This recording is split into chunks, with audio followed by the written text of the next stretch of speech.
Our News is brought to you by Alive. Believe in best. Good evening, Bahamas. Coming up in our news tonight, the Tokyo Olympics get underway. Baha projects increased growth for the rest of the year. Plus, what happens after the state of emergency ends?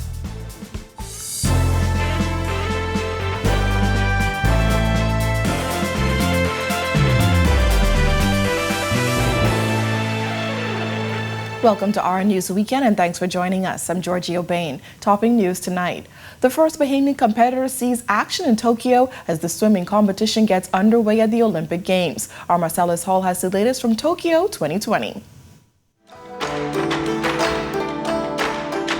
Welcome to the Olympic Sports Check, everybody. I'm Marcellus Hall. We're outside the Olympic swimming complex where things are quiet at the moment, but certainly were not quiet earlier as swimming got underway. The Bahamas with its first competitor in the water, Isaac Bastian, looking to make a mark in the men's 100-meter breaststroke. Let's see exactly how he did.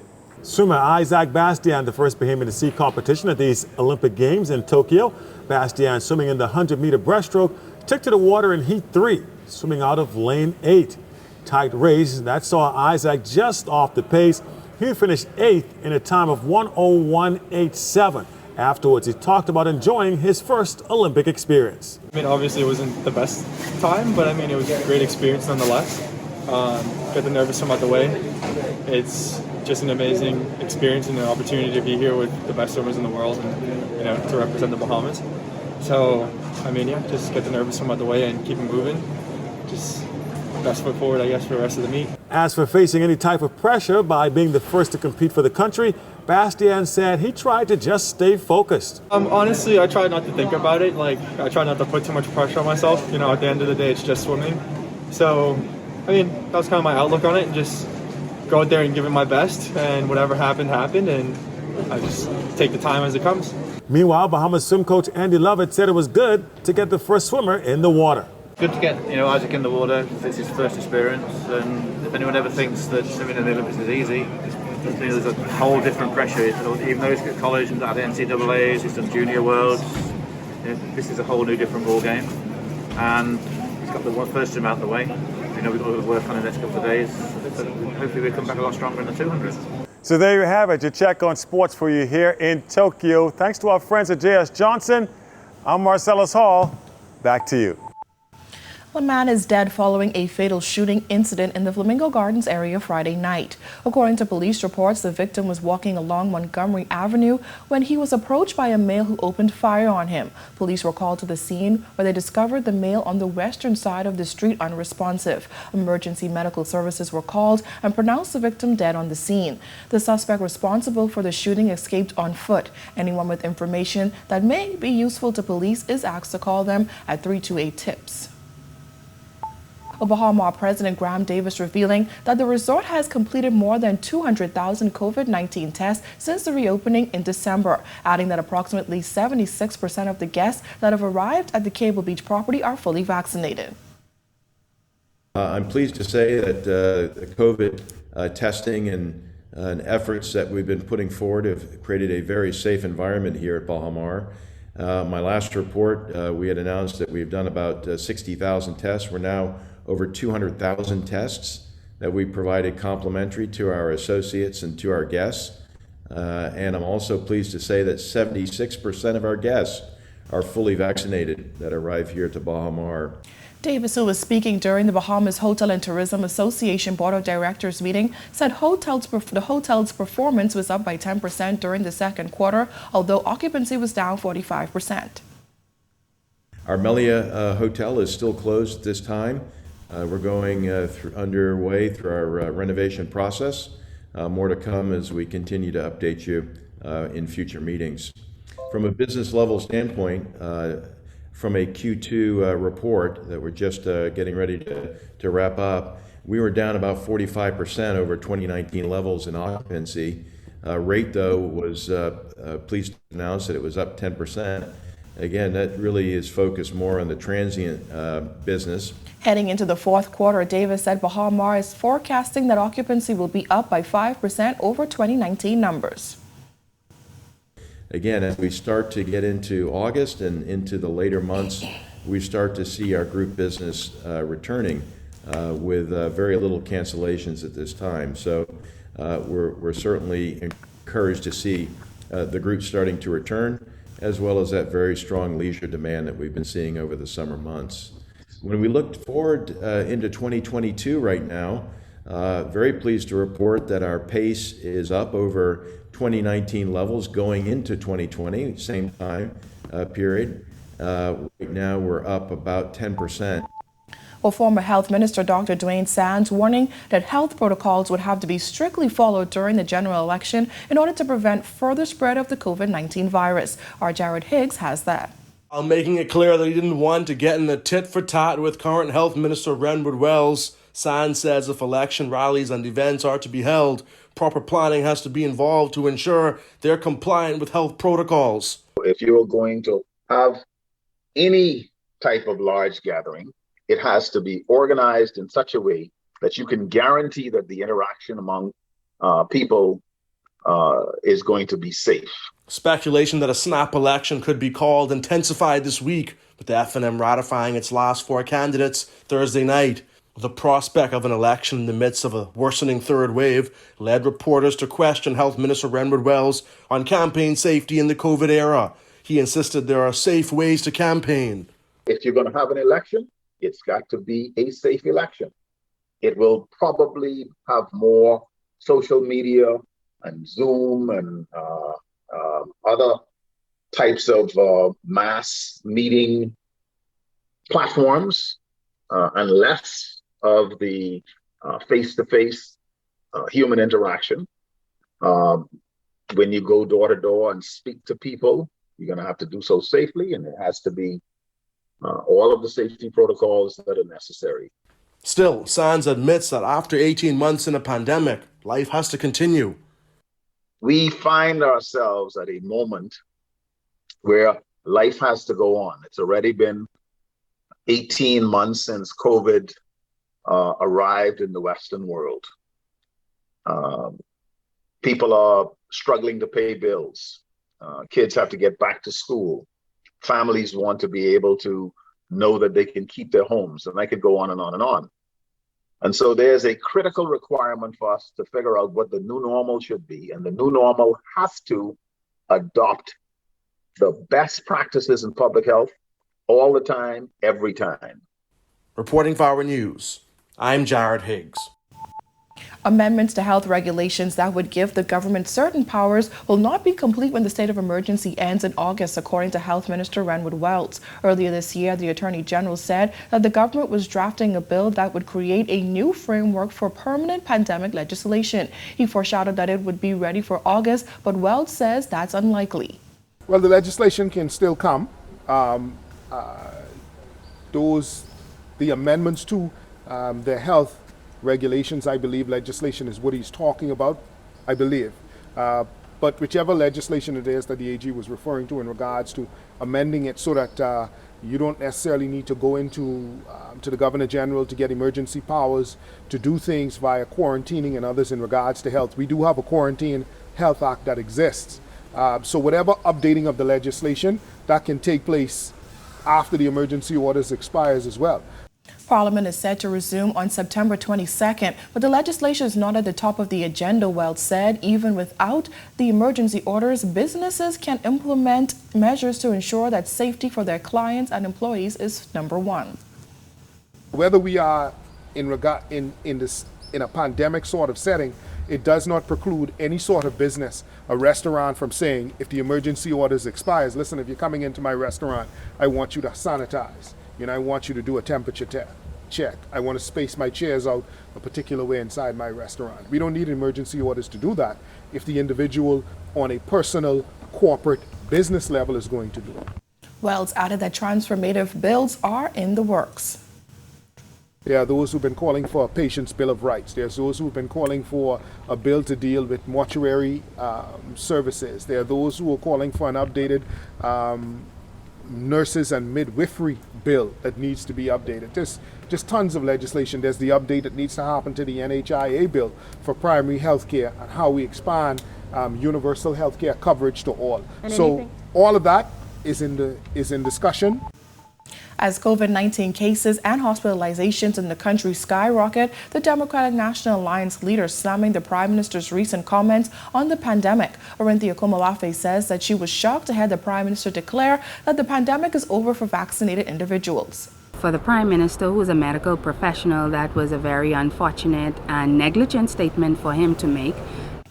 Komolafe says although the COVID-19 vaccine is considered a way out of the pandemic, it is still not 100% effective in preventing people from being infected with the virus. She says that it's something that the Prime Minister should make clear. I'm very surprised and disappointed by that because he is in the medical profession. While he should be moving forward to encourage persons to protect themselves against this virus, he must be very careful in his pronouncements in that regard. Well, still to come on our News Weekend, the government working with Chinese officials on stadium repairs. The BPSU president slams government's treatment of unions, and later a Dorian survivor battling another storm. Stay with us. The Great True True Bahamian Treasure Hunt is here, where you can win great vacation prize packages to hotels throughout the Bahamas. Watch Our TV on weeknights between 6 and 11 p.m. for your 10 True True Bahamian clues. Take note of your answers and clues. You never know, you might see the same clue twice. Follow Our TV Originals on Facebook to submit your correct answers before 11 a.m. every Saturday. Watch Our News Saturdays at 7:30 p.m. to see if you are the weekly winner. If you didn't win, watch for clues next week because the contest runs all summer long. Go to Our TV Originals Facebook page for more information and contest details.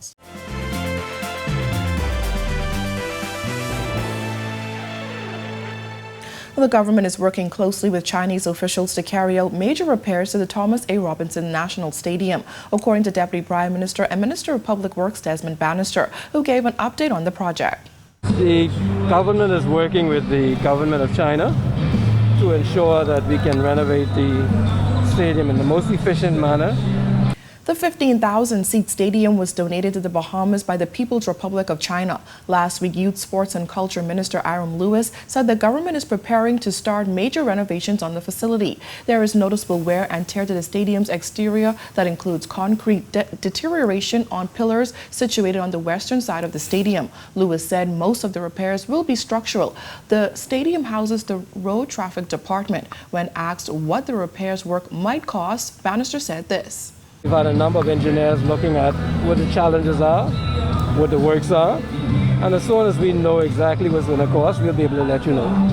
Well, as election season ramps up, one union leader is blasting the Minister administration's term in office, saying that the attitude towards trade unions has been extremely poor. Our Berthany McDermott reports. I think the government of the Bahamas, in relation to labor, their behavior and their attitude towards labor was extremely poor. Extremely poor. A candid response from Bahamas Public Service Union President Kingsley Ferguson when asked his views on the Minister administration's treatment of trade unions over the last 4 years. In recent years, a number of unions, including the Bahamas Doctors Union, the Nurses Union, and the Hotel Union, have held protests. Very disrespectful towards the workers of this country that keeps the wheels of this economy turning. His comments come months after Trade Union Congress President Obie Ferguson said neither the PLP nor the FNM proved to be for trade unions. Now, with talk of a snap election in the air, the BPSU president said while he's not telling his members who to vote for, he is advising them to make an informed decision. I don't want to encourage persons to go and support a particular political party or another political party. But what we would do is ask them to evaluate the manner in which they were treated during a particular administration. Now, Ferguson's also taking issue with the fact that Acting Labor Director John Pinder, who was recently ratified by the Free National Movement for the Fox Hill constituency, was placed on vacation, which he says still means that he's employed by the government. I'm concerned that a person can retire but be on vacation. Only persons who are employed by an entity can go on vacation. And so if ties with the employer is being severed, then that person should have been paid for their vacation. And so by virtue of the fact that he's on vacation, it means that he's still an employee of the Bahamas government. And you find that to be a conflict? I find that to be very, very, very conflicting. Reporting for Our News, I'm Berthany McDermott. While many businesses were shutting down during the pandemic, Travelers Rest rebranded and opened its doors. It's a move owners say they don't regret. Our Jillian Gray reports. From karaoke Thursdays to live bands on the weekend, this restaurant is slowly becoming the newest hotspot on the island, but developing the new Travelers Rest was not easy. During the pandemic, it was a challenging time. After a rocky start, things are looking up. During the pandemic, basically persons being away from entertainment and being able to dine with family and friends, Travelers is back now and offering the experience that basically they have a history for. That history is basically you're talking about good food, you're talking about good service, and you're talking about entertainment. As the restaurant carves out a niche for itself, owners have partnered with Bahamians to bring a sleek, modern design that's all homegrown. From the art that's painted by Alan Wallace to the cigars featured in their lounge, owner Rondon Williams says it's all Bahamian. It came about by chance, actually, and he was down here looking for somewhere to house his cigars. He wanted to be more exclusive, and we linked, and it was a beautiful thing. We're still now going through a bit more negotiations, but it's to have an international cigar, Bahamian who produces cigars internationally, it's a blessing. No restaurant is successful without its head chef, and Travelers Rest is no different. Chef Mario Connolly, who is returning to the brand, says he infused former favorites with new dishes to make a unique menu. Here are Conky Conk fritters. Some tamarind and honey chipotle wings. Tamarind. And we have for dessert another traditional Travelers Rest favorite, our guava cake. Very good. From the Conky Conk fritters without those coconut notes in the sauce, and then the tamarind. Oh, that wing is my favorite. Of the two, that is my favorite, and this is just satisfying my sweet tooth. So very, very good job, chef. Very good job. And the guava cake, it is from the original recipe.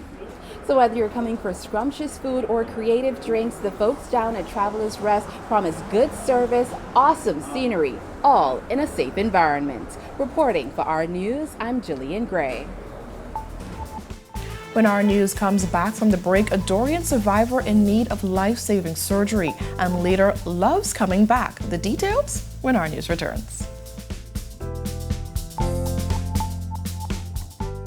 The great True Bahamian treasure hunt is here, where you can win great vacation prize packages to hotels throughout the Bahamas. Watch Our TV on weeknights between 6 and 11 p.m. for your 10 True Bahamian clues. Take note of your answers and clues. You never know, you might see the same clue twice. Follow Our TV Originals on Facebook to submit your correct answers before 11 a.m. every Saturday. Watch Our News Saturdays at 7:30 p.m. to see if you are the weekly winner. If you didn't win, watch for clues next week because the contest runs all summer long. Go to Our TV Originals Facebook page for more information and contest details.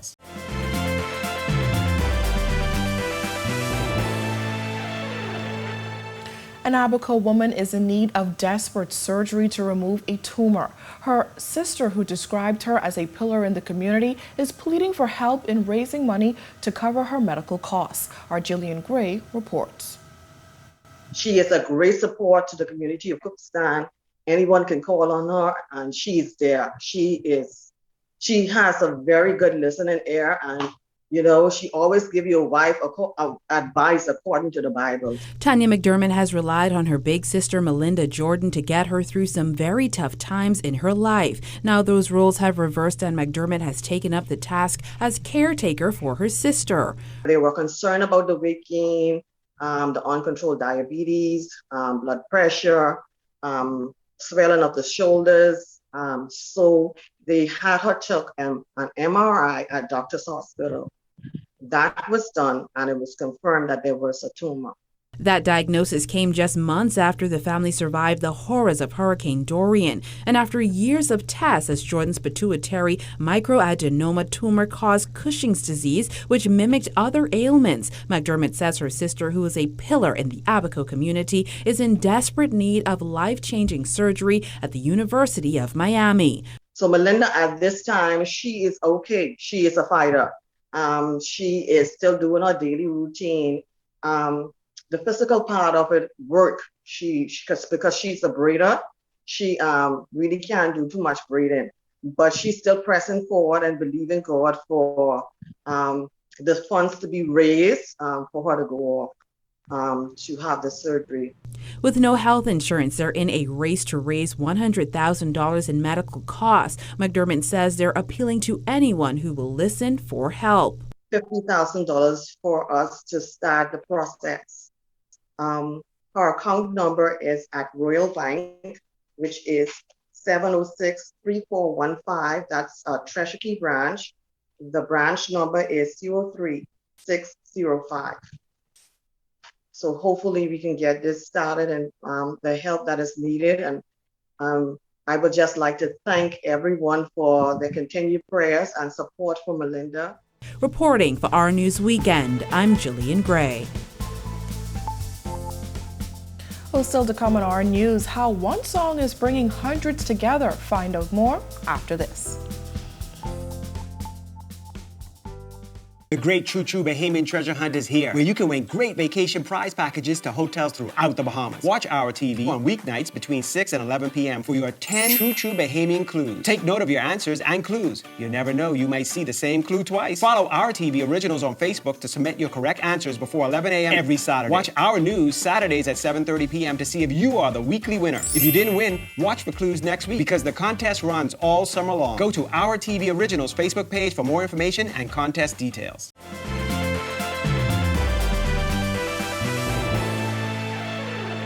Welcome back to Our News Weekend. Thanks for staying with us. Well, since its launch, the song Love's Coming Back has been making waves both locally and internationally. Featuring Bryland native Diana, the song was written and produced by Grammy Award-winning producer Dave Stewart, who says that his goal was to inspire hope during these dark times. How this song has expanded to become the rallying anthem for a campaign that places Bahamians front and center.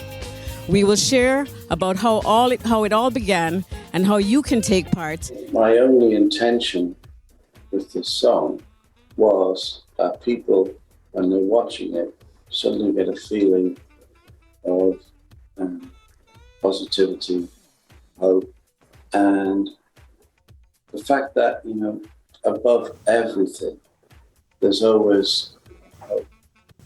Stewart describes the song as a rallying anthem. He says that it will be used by the Bryland Aid Organization and the Bahamas National Trust to raise funds for the youth and environmental projects. The organization was created during the pandemic to help families in Harbor Island and North Eleuthera with food, water, gas, and health care.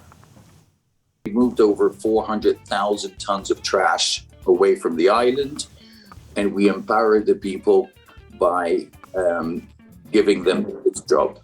So it's been, an incredible honor to work with the community in partnership. A greater love is emerging because I think when it was taken away from them, they realized how much they appreciated them. So we're really excited. The song is amazing. It's in my head. I can't get it out because you feel the love that is coming from the artist and everybody else involved. So we just want to say that, here at the BNT, preserving the Bahamas, we're committed to that. Peter Morgan joined local artists Sweet Emily, Baha Men, and Fred Ferguson in congratulating Stewart and his team on the successful launch of the song. Former Governor General Dame Marguerite Pinland also applauded their efforts.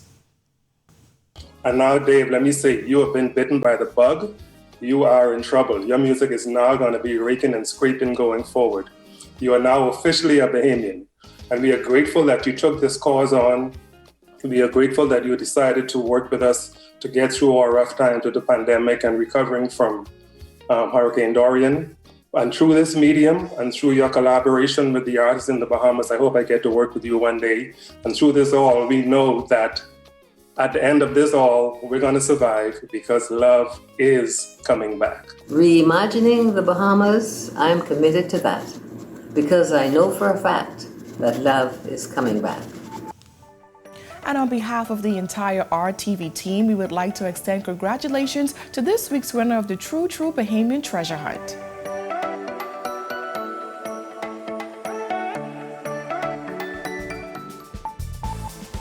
Well, thank you for joining us for Our News Weekend. On behalf of the entire team, I'm Georgia O'Bain. Have a safe and beautiful evening, Bahamas.